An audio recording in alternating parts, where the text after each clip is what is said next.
şekil kaldı stolun üstünde. Pencereden düşen toz ışık kimi? Sen gidenden evde sustu birden. Divarların yaddaşı kaldı benimle. Dəqiqələr uzanır geri dönmür, sözlerin hələ də qulağımda qalır. Bir anlıq baxsan hər şey düzələr, köksümdə köhnə bir səs çağırır. Hərdən yadına sal o ötən günləri.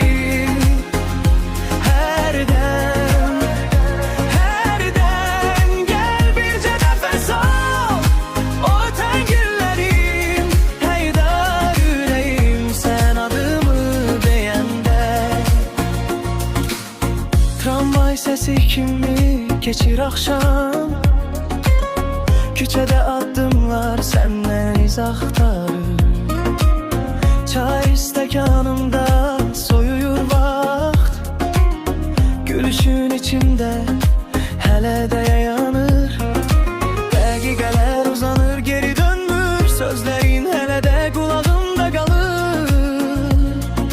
Bir anlıq baxsan hər şey düzələr, köksümdə köhnə bir səs çağırır. Hərdən yadına sal o ötən günləri.